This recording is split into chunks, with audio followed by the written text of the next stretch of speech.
प्रार्थना करूयात. सर्व समर्थ थोर आणि कृपाळू गौरव यहोवा दे बापा, मान महिमा आणि गौरव दे तुझ्या दयेच्या सणाजवळ येतो. परत एक वार या प्रभुवारी या माध्यमाद्वारे तुझ्या लोकांपर्यंत तुझा संदेश पोहोचवण्याची संधी दिलीच आभार मानतो. पवित्र आत्म्या पूर्णपणे माझ्या सहित प्रत्येक उपासक तुझ्या आश्रयाला देतो. दैवाच्या आत्म्या तू बोल, आम्ही तुझी लेकरं ऐकत आहोत. पवित्र आत्म्या तू बोल आणि आम्ही तुझी लेकरं ऐकत आहोत. येशू ख्रिस्त आमचा प्रभू याच्या द्वारे आमेन. प्रभूच्या नावाला धन्यवाद देऊया, त्याची उपकार स्तुती करूयात. परत एक वार या माध्यमातून आपल्यापर्यंत दैवाचा निरोप आणण्याची महान संधी परमेश्वर दैव आपण देऊ केलेली आहे. 3 दिवसापूर्वी एक सुंदरशी क्लिप माझ्या एका सहकार्यानं मला पाठवली व्हॉट्सअपवर आणि ती मी पाहत असताना त्यामध्ये असं होतं की सैतान दैवाला म्हणत आहे, पहा, एका व्हायरसमुळे मी सर्व मंदिरं आणि उपासना बंद करून टाकली. एका व्हायरसमुळे मी सर्व मंदिरं आणि उपासना बंद केली. आणि सेनाधीश परमेश्वर यहोवा देव लगेचच उत्तर देत म्हणाला, चुकीचं आहे. आज प्रत्येक घर पवित्र मंदिर झालेलं आहे. Praise the Lord. आज प्रत्येक घर देवाचं मंदिर झालेलं आहे आणि हेच आजचं वास्तव आहे. सैतानानं कितीही प्रयत्न केला देवाच्या लोकांना मज्जाव करण्याचा, देवाच्या समक्षतेत येण्याचा, देवापासून दूर नेण्याचा, तो विजयी होऊ शकत नाही, कारण तो मुळात पराभूत आहे. आणि त्याला पराभूत करणारा तुमचा आणि माझा प्रभू येशू ख्रिस्त आहे. का आपल्या अंतःकरणानं म्हणू नये, तू चांगला देव आहेस. तुझ्यासारखा चांगला देव पूर्वी कोणी नव्हता, नंतर कोणी होणार नाही. प्रियांनो, आज संपूर्ण जग या व्हायरसमुळं धास्तावून गेलेलं आहे. प्रति रविवारी मी हे सांगत आहे. आणि अखिल मानवजातीचं लक्ष हे पूर्णपणे त्या व्हायरसवर आणि त्यामुळे येणाऱ्या मृत्यूवर केंद्रित झालेला आहे. आणि हर तऱ्हेनं मनुष्य मात्र यातून बाहेर पडण्याचा नेटानं प्रयत्न करत आहे. प्रत्येक जात धर्मीय लोक आज आपापल्या परीनं देवाला प्रार्थना करत आहेत, त्याची उपासना करत आहेत. देवानं ही परिस्थिती बदलावी म्हणून याचना करत आहे. कोण म्हणत आहे प्रभू येशू ख्रिस्ताचं येणं आता लवकरच होणार आहे. अख्रिस्तीजन म्हणत आहे की हा काळ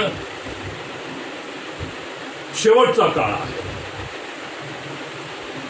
अनेक प्रकारचे विचार लोक आता व्यक्त करत आहेत. परंतु देवाच्या प्रिय, ज्यावेळेस आपण देवाच्या पवित्र वचनातून या परिस्थितीचा विचार करतो आणि उत्तर शोधण्याचा प्रयत्न करतो, तेव्हा हा देव आपल्याला उत्तर दिल्याशिवाय राहत नाही. आणि म्हणून आज दावीद राजाच्या काळामध्ये अशाच प्रकारे मरी देवानं पाठवण्याचा एक प्रसंग आपल्याला पाहायला मिळतो आणि त्याचं कारणही आपल्याला पाहायला मिळतं. पहिले इतिहास 21वा अध्याय आणि 1 ते 14 ही वचनं जर आपण वाचली तर त्या ठिकाणी आपल्याला पाहायला मिळतं, याचं शीर्षक दिलेलं आहे, इस्रायल व यहुदा येथील शिरगणती. इस्रायल व यहुदा या ठिकाणी सैन्यांची जी एकूण शिरगणती आहे ते करण्याचा प्रसंग आहे. आता जर आपण वाचलं तर आपल्याला हे दिसतं, दाविदाला देवाची आज्ञा होती की तू आपल्या सैन्याची मोजदाद करायची नाही. तू आपल्या सैन्यांची मोजदाद करायची नाही, ही आज्ञा देवानं दाविदाला दिल्याचं आपल्याला या ठिकाणी दिसतं. परंतु असं असतानाही वचन काय सांगतं पहा, फार महत्वाचं आहे. प्रियानो, आपण विचार करत आहोत की ही जी परिस्थिती निर्माण झालेली आहे त्याचं मूळ कारण काय आहे. पहा, देवाची आज्ञा दाविदाला काय होती की तू आपल्या सैन्याची मोजदाद करायची नाही. पण घडलं काय पहा, नंतर सैतानाने इस्रायलाविरुद्ध उठून इस्रायलाची गणती करायला दाविदाला प्रवृत्त केलं. देवाची आज्ञा गणती करायची नाही, मोजदाद करायची नाही, परंतु वचन सांगतं की सैतानानं दाविदाला प्रवृत्त केलं. सैतानानं दाविदाचा ताबा घेतला. सैतानानं दाविदाच्या मनात या गोष्टी घातल्या आणि वचन सांगतं की सैतानानं त्याच्या मनाचा ताबा घेतल्यामुळे दाविदाला देवानं दिलेल्या आज्ञेचा विसर पडला. त्याला ते जणू काय आठवायला तयार नाही. आणि वचन सांगतं की दाविदानं आपल्या सैन्याची मोजदाद केली. वास्तविक पाहता त्यानं हे करू नये म्हणून या ठिकाणी आपल्याला 3ऱ्या वचनामध्ये एक प्रसंग दिसतो. याच 21व्या अध्यायाच्या 3ऱ्या वचनात असं म्हटलंय, योवाब त्याला म्हणाला, हा अनुभवी आणि वयोवृद्ध सेवक होता आणि तो दाविदाला त्यानं हे कृत्य करू नये अशी तो दाविदाला विनंती करत होता. देवाची तुम्हाला आज्ञा आहे, तुम्ही हे करू नका. पण दावीद ऐकण्याच्या मनस्थितीतच नव्हता. प्रियानो, लक्षात घ्या, जेव्हा सैतान आपल्याला प्रवृत्त करतो म्हणजे तो पूर्णपणे आपल्या विचारांचा, आपल्या अंतःकरणाचा, आपल्या निर्णयांचा ताबा सर्वस्वी आपल्या हातात घेतो आणि मग आपण तो जे सांगतो तेच करतो. दाविदाच्या बाबतीत तेच घडलं. वयोवृद्ध सेवक त्याला सांगत आहे, महाराज हे करू नका, देवाची आपल्याला आज्ञा आहे, आपण हे करू नये. परंतु दाविदाला ते आठवायला तयार नाही. दावीद ऐकण्याच्या मनस्थितीत नाही आणि त्यानं देवाच्या आज्ञेविरुद्ध जाऊन सैतानानं प्रवृत्त केल्याप्रमाणे आपल्या सैन्यांची मोजदाद केली आणि देवाची इतराजी झाली. देव दुःखी झाला आणि मग देवानं आपलं शासन जाहीर केलं. देवानं आपलं शासन जाहीर केलंय आणि देवानं शासन जाहीर केल्यावर 3 गोष्टी देवानं दाविदापुढे ठेवलेल्या आहेत. पहा काय म्हणून, देवाची इतराजी होऊन त्याने इस्रायलावर मारा केला. दावीद त्यास म्हणाला, हे मी केले त्यात मी मोठे पाप केले आहे, तर आता आपल्या सेवकाला दोषमुक्त कर, कारण मी मोठा मूर्खपणा केला आहे. तेव्हा गादाने दाविदाकडे जाऊन त्याला सांगितले, परमेश्वर म्हणतो पुढील 3 गोष्टीपैकी वाटेल ती एक निवड. 3 वर्ष दुष्काळ पडावा, अथवा 3 महिने तुझ्या शत्रूंची तलवार तुझ्यावर चालून तुझा नाश व्हावा, किंवा 3 दिवस परमेश्वराची तलवार म्हणजे मरी देशात पसरून परमेश्वराच्या दूताने इस्रायलाच्या मूर्खाचा नाश करावा. ज्याने मला पाठवले आहे त्याला मी काय उत्तर द्यावे हे चांगला विचार करून मला सांग. देवाची इतराजी झाली आणि देवाने आता आपला न्याय घोषित केलेला. गाद संदेशाद्वारे त्याने दाविदास निरोप पाठवला, 3 गोष्टी तुझ्यापुढे ठेवत आहे. जरी केलेल्या गोष्टींचा आज्ञाभंगाचा दाविदाला आता पश्चाताप होत आहे. तो दुःखी झालेला आहे. त्यानं कबूल केलंय, मी केलेली फार मोठी चूक केलेली आहे, आपल्या सेवकाला वागवून घे. परंतु आता देवही ऐकण्याच्या मनस्थितीत नाही, कारण आपला देव हा न्यायी देव आहे. न्यायी देव आणि देवाच्या प्रिय. त्यानं दाविदापुढे 3 पर्याय ठेवलेला. 3 वर्ष दुष्काळ पडावा, 3 महिने शत्रूंची तलवार चालावी किंवा 3 दिवस परमेश्वराची तलवार चालावी. आणि या तिन्ही पर्यायामध्ये एक गोष्ट आपल्याला कॉमन दिसते, आणि ती काय आहे? या तिन्ही शिक्षेचा जो परिणाम होणार होता तो महामारी अथवा मृत्यू आहे. तो महामारी किंवा मृत्यू आहे. आणि हे ऐकल्यानंतर दावीद म्हणत आहे, मी आता फार पेचात पडलो आहे, मी आता फार पेचात पडलो आहे. आणि मग दावीद आपला निर्णय काय सांगतो पहा, 13 वचन. दावीद गादास म्हणाला, मी मोठ्या पेचात पडलो आहे, आता परमेश्वराच्या हाती मला पडू द्या, कारण त्याचे वात्सल्य मोठे आहे, मनुष्याच्या हाती मी पडू नये. दाविदाने योग्य निर्णय घेतला. जे 3 पर्याय देवानं सुचवले त्या 3 पर्यायाबद्दल दावीद काही बोलत नाही. तो म्हणतो मी मोठ्या पेचात आहे. कुठलाही पर्याय निवडला तरी मरण निश्चित आहे, मरी निश्चित आहे, देवाचा कोप निश्चित आहे. दावीद म्हणत आहे, मी देवाच्या हातात पडू द्या, मला माझ्या देवाच्या हातात पडू द्या, मला माझ्या देवाच्या हातात पडू द्या, कारण माझ्या देवाचे वात्सल्य, माझ्या देवाचं प्रेम हेच महान आहे. देवाच्या प्रिय, दाविदाने घेतलेला निर्णय फार योग्य होता. प्रथम आपण किती मोठी चूक केली हे त्यानं कबूल केलं, त्यानं मान्य केलं, त्याने स्वीकारलं. होय, मी मोठी चूक केली आहे देवा, आपल्या सेवकाला वागवून घे, वागून घे म्हणजे क्षमा कर, संधी दे. आणि दुसरी गोष्ट, देवा मी तुझ्या हातात पडत आहे, तुझ्या हातात पडत आहे म्हणजे देवा मी आता तुला शरण येत आहे. देवाच्या प्रिय मंडळी, हा संपूर्ण जग प्राप्त परिस्थितीसाठी देवाला शरण आलेला, देवाला शरण आलेला, प्रार्थना करत आहेत, उपवास करत आहेत, उपासना करत आहेत, गुडघ्यावर आलेले आहेत, साखळी प्रार्थना करत आहेत. Praise the Lord. योग्य निर्णय आहे.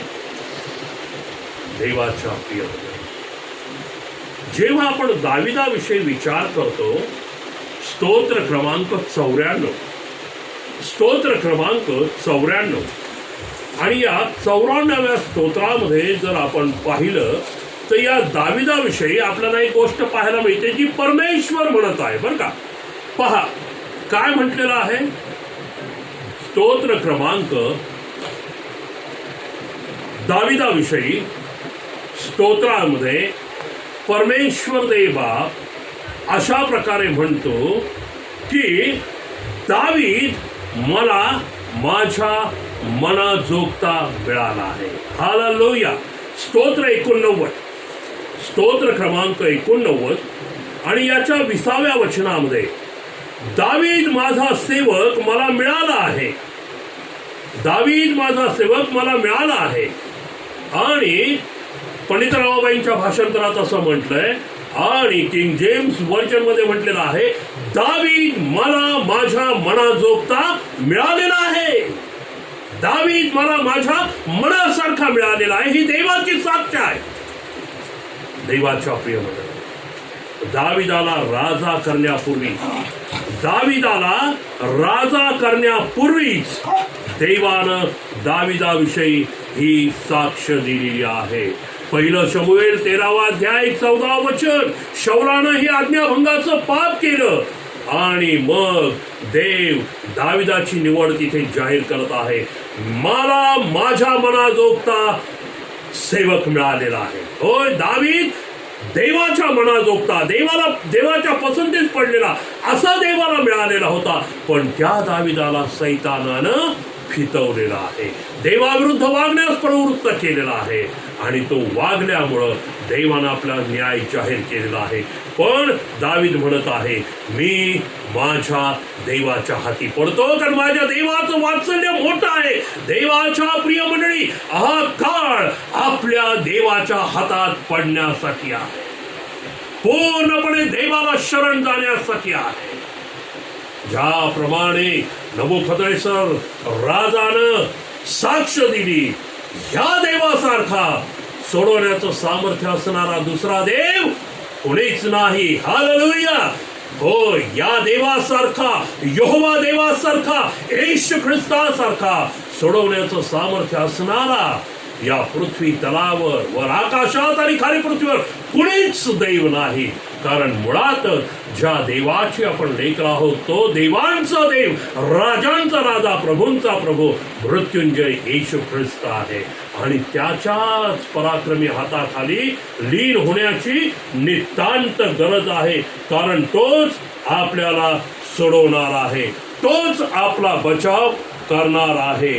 देवाच्या प्रिय मंडळी, यशया संदेष्टाचा ग्रंथ याचा 45वा अध्याय, यशया संदेष्टाचा ग्रंथ याचा 45वा अध्याय, आणि या 45व्या अध्यायामध्ये परमेश्वर देवाचं वचन आपल्याला काय सांगतं. 45वा अध्याय आणि 24व्या वचनामध्ये काय म्हटलंय. वचन अशा प्रकारे मार्गदर्शन करतं, जे लोक मूर्ती पूजेच्या स्वाधीन झालेले होते आणि मूर्ती पूजा आपल्या जीवनात ज्यांनी स्वीकारलं होतं, देवाचा त्याग करून, त्यांच्याविषयी देवाचं वचन काय म्हणतं पहा.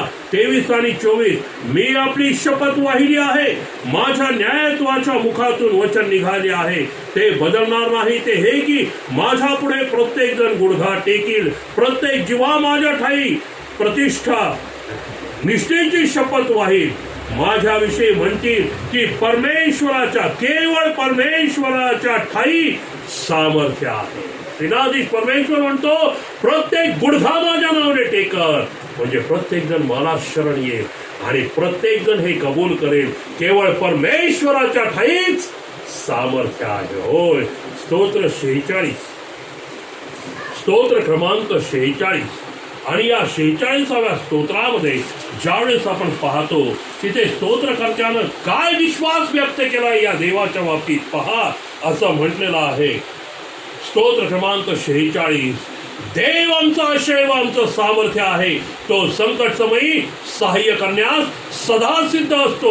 म्हणून पृथ्वी उलटी पालटी झाली, पर्वत कोसळून सागर तळी बुडाले, सागराच्या लाटा गरजून उसळल्या, त्याच्या उचंबळ्याने पर्वत हल्ले तरी आम्ही भिणार नाही. का? कारण आमचा देव आमचंच केवळ नाही, अखिल मानवजातीचं सामर्थ्य आहे. आमचा देव संकट समयी सहाय्य करण्यास सिद्ध असतो. होय. वचन काय म्हणतं पहा, सेनाधीश परमेश्वर आमच्या बरोबर आहे, याकोबाचा देव आमचा आश्रय आहे. हालेलुया. ज्याप्रमाणे देवाच्या प्रिय मंडळी आज्ञाभंगाच्या पापामुळे परमेश्वरानं 3 प्रकारचे निर्णय दाविदाला कळवलेले आहेत, पण तिन्ही निर्णयाचा परिणाम एकच आहे आणि तो म्हणजे मरी आहे.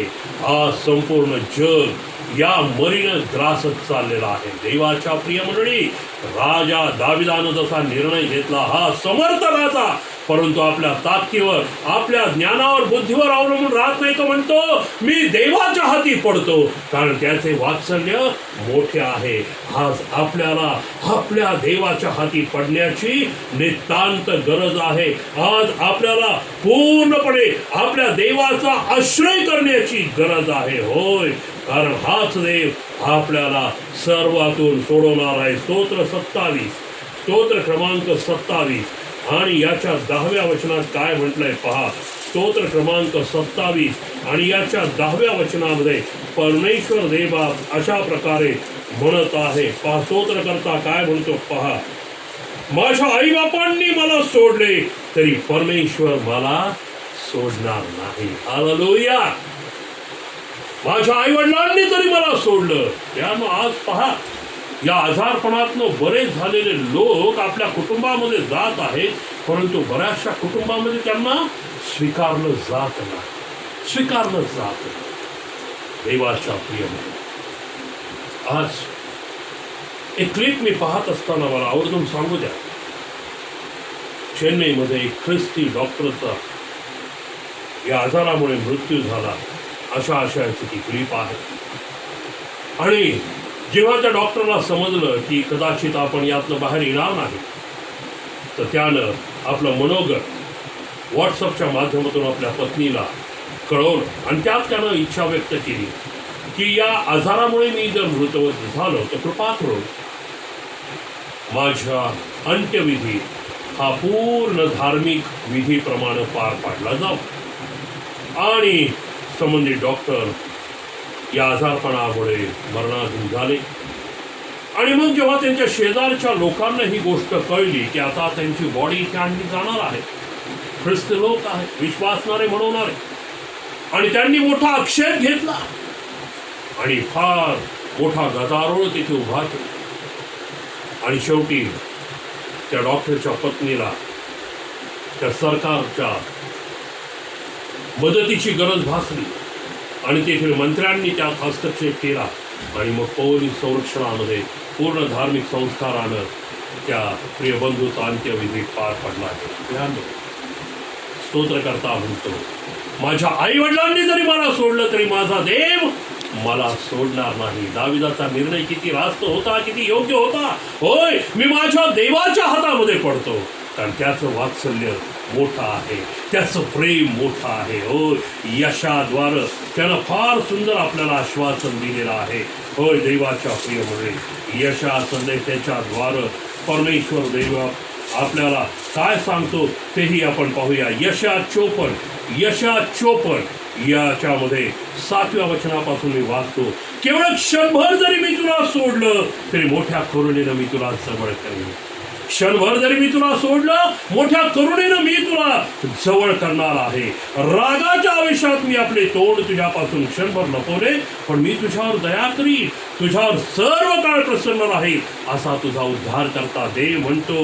नोहाच्या जलप्रलयाप्रमाणे हे मी लेखतो. नोहाचा जलप्रलय भूमीवर पुनरपी येणार नाही अशी मी शपथ वाहिली होती, त्याप्रमाणे तुझ्यावर कोप करणार नाही, तुला दटावणार नाही अशी शपथ मी वाहिली आहे. कारण पर्वत ढळतील, टेकड्या दृष्ट्यावर होतील, पण माझी तुझ्यावरची दया ढळणार नाही. आमेन. परमेश्वर, सेनाधीश परमेश्वराची दया कमी होणार नाही. प्रियानो, त्याच्या हातात आपण पडूया, पूर्णपणे आपण त्याच्या आश्रयाला जाऊयात. पेत्राच्या पहिल्या पत्रामध्ये पेत्राद्वारे देवानं आपल्याला 6व्या वचनामध्ये 6व्या अध्यायाच्या 7व्या वचनात म्हटलेलं आहे, सेनाधीश परमेश्वराच्या पराक्रमी हाताखाली लीन व्हा, कारण तो तुमची काळजी घेतो. होय, तो आपली काळजी घेतो, म्हणून आज आपण सुरक्षित आहोत. त्याचं वात्सल्य मोठं आहे, म्हणून आज आपण सुखरूप आहोत आणि आपण सुखरूप राहणार, कारण त्यानं आपल्याला अभिवचन दिलेलं आहे. क्षणभर जरी मी तुला दूर केलं, मोठ्या करुणेनं मी तुला जवळ करणारा देव आहे. होय, त्यानं आपल्याला करुणेनं जवळ केलेलं आहे. आपण कुठे आहोत प्रियानो? आपण त्याच्या तळहातावर कोरलेले आहोत, त्याच्या तळहातावर कोरलेले आहोत. जे हात आपल्या अपराधांसाठी विंधीले गेले तरी आपलं नाव मात्र त्यातनं फोडलं गेलं नाही. आपण त्या तळहातात सुखरूप आहोत, सुरक्षित आहोत, आणि म्हणून सदैव त्या परमेश्वराचा आश्रय करा. होय, दाविदासारखं कबूल करा, मोठं पाप मी केलं, परमेश्वरा तुझी इतराजी मी केली आहे, मला क्षमा कर. पण आता मी तुला शरण, मी तुझ्या हातामध्ये पडतो, तुझ्या पराक्रमी हाताखाली मी लीन होतो. सेनाधीश परमेश्वरा, तू मला चालव, तू मला वागव, तू मला राख आणि तूच मला पाळ. देवाचं वचन म्हणतं, यास्तव ज्यास ऐकावास कान आहे तो हे ऐको. प्रार्थना करू. त्या परमेश्वर आभार मानतो, या वचनांद्वारा आम्हाशी बोललास. ऐकणारे कान, समजणारं मन आणि त्याप्रमाणे वागणारा अंतःकरण दे. पिता परमेश्वरा, प्रत्येकाला तुझा आशीर्वाद दे. येशू ख्रिस्तांचा प्रभू याच्या द्वारे आमेन. सर्व समर्थ देव, पिता, पुत्र, पवित्र आत्म्याचा आशीर्वाद आता आणि सदा सर्व काळ आम्हा सर्वांसह असो. आमेन.